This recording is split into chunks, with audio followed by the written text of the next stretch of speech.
Hello, my friends and viewers. Today's topic is resistance. Resistance is one of the passive elements in a electrical engineering, right? So, it is denoted by capital R. How we can define this? It is a property of a material to oppose the flow of current through it. ठीक है, इसका मतलब है कि कोई भी material जो हमने अपने इलेक्ट्रिकल इंजीनियरिंग में इलेक्ट्रिकल सर्किट्स में यूज़ किया है उसका अपनी प्रॉपर्टी है कि अपने थ्रू वो करंट को फ्लो होने से रोकता है। जितना ज़्यादा रोकता है, जितनी ज़्यादा ऑपरेशन होती है उतनी ज़्यादा रेजिस्टेंस होती है। मतलब जितना रोकेगा, जितनी रेजिस्टेंस ज़्यादा होगी, you can write it like this, operation जितनी ज़्यादा होगी उतनी रेजिस्टेंस ज़्यादा होगी और उतना वहाँ से करंट कम फ्लो करेगा। जितनी कम ऑपरेशन होगी, रेजिस्टेंस उतनी कम होगी, उतना ज़्यादा करंट फ्लो करेगा, right. So the symbol of resistance is this one. It is denoted by capital R, right? The units of resistance is ohms, right? Ohms. और उसका सिंबल होता है ये वाला, right? अब हमें पता लगाना है. So next thing is that the factors on which a resistance of a material depends, right? So first one is length. So as we know, R is directly proportional to L, right? Means कि जितनी ज़्यादा length होगी हमारे material की उतनी ज़्यादा resistance होगी, जितनी कम लेंथ होगी उतनी कम रेजिस्टेंस होगी. ये डायरेक्टली प्रोपोर्शनल है, उससे डायरेक्ट रिलेशन है इसका. Second is area of cross section of the material that we have used in a electrical circuit, right. तो वो कितनी ऑपरेशन अपनी शो करेगा.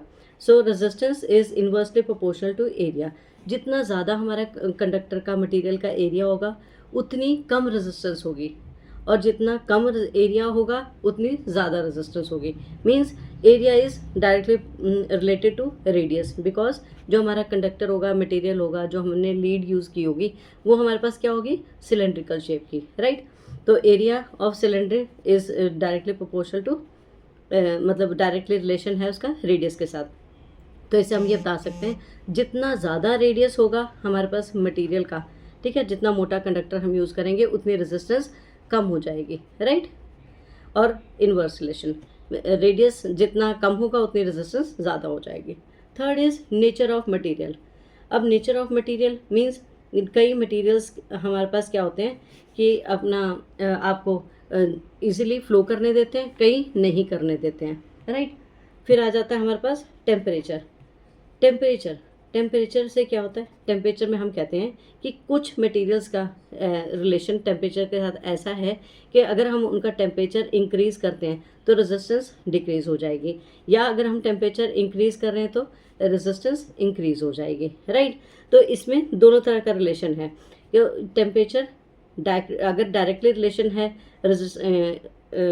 इन्वर्स रिलेशन है रेजिस्टेंस के साथ, तब हम कहेंगे the temperature coefficient of that material is negative, right, and it is denoted by alpha. अगर उसका डायरेक्ट रिलेशन है कि टेम्परेचर इंक्रीज करने से उसकी रेजिस्टेंस इंक्रीज होती है, तब हम कहते हैं temperature coefficient is positive, right.